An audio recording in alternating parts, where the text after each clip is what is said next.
السلام علیکم ناظرین، آج میں آپ کے سامنے ایک نیا موضوع لے کر کے آیا ہوں۔ یہ 6 ججوں کا جو خط لکھا گیا سپریم جوڈیشل کونسل کو، اسی کے اوپر میں بات کرنا چاہتا ہوں، اور ساتھ میں پی ٹی آئی کی کلہ بازیوں کے اوپر بات کروں گا کہ جب یہ خط لکھا گیا تو سپریم کورٹ کے چیف جسٹس اور وزیر اعظم میاں شہباز شریف صاحب کی ملاقات ہوتی ہے، اور اس کے بعد وزیر اعظم صاحب جو ہیں کابینہ کی منظوری سے ایک ریٹائرڈ جج سابقہ چیف جسٹس تصدق حسین جیلانی کی سربراہی میں ایک کمیشن کا قیام کا اعلان کرتے ہیں۔ لیکن کیا ہے کہ پی ٹی آئی کو اپنی من مرضی کا من پسند جو ہے وہ کمیشن نہیں ملا، تو انہوں نے نہ صرف اس کے پیٹرولنگ کی بلکہ ان کے بڑھاپے کا مذاق اڑایا، ان کی ایبلٹی کا مذاق اڑایا، یعنی اس کمیشن کو ہی کنٹروورشل کر دیا تاکہ معاملات کسی صورت بھی وہ ٹھیک طریقے سے چل نہ سکیں، اور جو بھی مسائل ہیں یا جو بھی اس کے پیچھے محرکات ہیں ان کو وہ سامنے نہ آ سکیں۔ اب مسائل تو اسی وقت سامنے آتے ہیں جب ان کی تفتیش ہوتی ہے، ان کی تحقیقات ہوتی ہے، جب ان کے اوپر کچھ نہ کچھ سوال نامہ بھیجا جاتا ہے تو تب ہی ہوتی ہے۔ میری نظر میں یہ جو خط لکھا گیا، یہ تمام ججز پرو پی ٹی آئی ہیں، اور پی ٹی آئی کے دور میں ہی ان کو اپائنٹ کیا گیا، اور کسی نہ کسی حوالے سے یہ پی ٹی آئی کے ساتھ ان کی تعلق داریاں بھی رہیں، اور تعلق ان کے وہاں بھی رہے، اور اس کے ساتھ ساتھ اگر ان کے کنڈکٹ کو دیکھا جائے تو انہی ججز کی عدالتوں سے پی ٹی آئی کے لوگوں کو، عمران نیازی کو، بشرا بی بی کو تھوک کے حساب سے جو ہے ضمانتیں ملیں، ان کو ریسکیو کیا گیا، ان کو آنے والے مقدمات آئندہ درج ہونے والے مقدمات میں بھی آپ یہ سمجھیں کہ ان کو دوسرا دے دی گیا، ضمانتیں دے دی گئیں تاکہ ان کے اوپر کوئی مقدمہ درج نہ ہو۔ یہ سہولت کاری اتنی بڑی کی، پھر انہوں نے ایجنسیوں کے اوپر الزام لگایا۔ ہونا تو یہ چاہیے تھا کہ اس الزام کی تحقیقات ہو جاتی ہیں ایک دفعہ، تو یہ بھی پتہ چل جاتا، سچ اور جھوٹ کا پتہ چل جاتا کہ باقی ایجنسیاں جو ہیں عدالتوں کے جو ہے معاملات میں مداخلت کرتی ہیں یا اپنی من مرضی کے فیصلے لیتی ہیں۔ یہاں پہ میں ایک جج جسٹس شوکت عزیز صدیقی صاحب کا ذکر کرنا مناسب سمجھوں گا کہ انہوں نے بھی راولپنڈی بار میں اپنی تقریر میں بطور جج ایک الزام لگایا تھا جنرل فیض امیر کے اوپر، اور اس ٹائم کے جو لوگ تھے ان کے اوپر، کہ وہ انہیں اپروچ کر رہے ہیں کہ وہ کسی بھی طریقے سے مریم نواز اور نواز شریف کو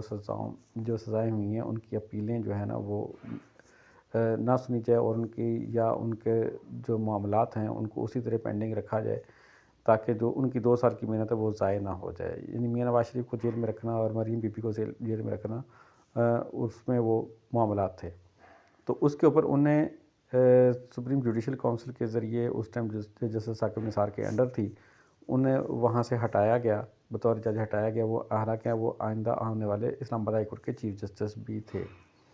اس کا لاحموالا فائدہ جو ہے وہ جسٹس اظہر اللہ صاحب کو ہوا۔ وہ کافی دیر اسلام آباد ہائی کورٹ کے چیف جسٹس رہے، لیکن انہوں نے اپنے اس الزام کو پروف کیا، ثابت کیا، عدالتوں میں ثابت کیا، اور وہاں سے بے گناہ قرار پائے، اور وہاں سے انہیں ریلیف ملا۔ لیکن اس ریلیف کا کیا فائدہ کہ جب ٹائم گزر گیا، ان کی عمر اس سے زیادہ ہوگی، اور وہ بطور جج دوبارہ سے کام کرنے کے نہیں کر سکتے تھے۔ تو اب ان ججز کو بھی چاہیے کہ وہ کمیشن بننے دیں، تحقیقات ہونے دیں، سچ اور جھوٹ کا پتہ چل جائے۔ پی ٹی آئی کو بھی چاہیے کہ سچ اور جھوٹ کا پتہ چلنا چاہیے۔ وہ بھی ہر روز نعرے لگاتے ہیں کہ یہ ہو گیا، وہ ہو گیا، اس طرح کی ہو گیا، یہ ہو گیا، تو اب ان کو بھی کم از کم چاہیے تھا۔ چلیں، جسٹس تصدق جیلانی صاحب نے معذرت کر لی کہ وہ اس معاملے کے اوپر جو ہے نا وہ کسی کمیشن میں نہیں آنا چاہتے، تو چیف جسٹس صاحب نے یہ کیا کہ انہوں نے سپریم کورٹ کے ججوں پر مشتمل جو ہے نا ایک دوسرا بلا لیا،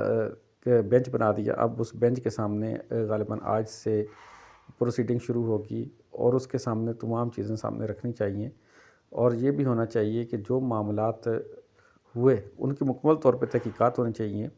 ایجنسیوں کو بلایا جانا چاہیے، اور ایجنسیوں سے بھی تحقیقات ہونی چاہیے تاکہ سچ اور جھوٹ کا پتہ چل جائے۔ یہ جو اسپیکولیشن پھیلائی جاتی ہے اس اسپیکولیشن کا خاتمہ ہو جائے، ملک صحیح ڈگر پہ چل جائے۔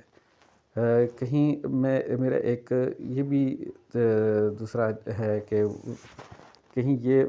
مسائل ایسے تو نہیں کہ پاکستان کو افراتفری میں رکھا جائے، پاکستان میں کسی قسم کی یہ ڈیجیٹلائزیشن نہ ہو، کسی طریقے سے معاشی مسائل کا پاکستان حل کی طرف نہ چلا جائے، کسی طریقے سے پاکستان قرضوں کے جنگل سے آزاد نہ ہو جائے، یہاں سرمایہ کاری نہ ہو جائے، کہیں یہ اسی چیز کی ایک سازش تو نہیں۔ یہ تمام چیزیں اس بینچ کو سامنے رکھنا ہوں گی، اور اس بینچ کے سامنے یہ سوالات، بینچ کو چاہیے کہ یہ سوالات بھی رکھیں تاکہ تمام معاملات کے اوپر جو ہے نا وہ ساری چیزیں سامنے آ سکیں، تاکہ پاکستان میں جو مسائل، پاکستان جن مسائل میں گھرا ہوا ہے، ان مسائل کا ابھی کچھ خاتمہ ہو۔ ایک اس کو لانگ رن میں دیکھنا چاہیے تاکہ پاکستان کے لیے کوئی بہتر ہو سکے۔ ایک یہ بھی اس بینچ کو سامنے رکھنا چاہیے، یہ میری درخواست ہے کہ اگر یہ ججز جھوٹ ثابت ہوں، نہ صرف ان کو سزائیں دی جائیں بلکہ ان کو تاحیات بطور وکالت لائسنس بین کیا جائے،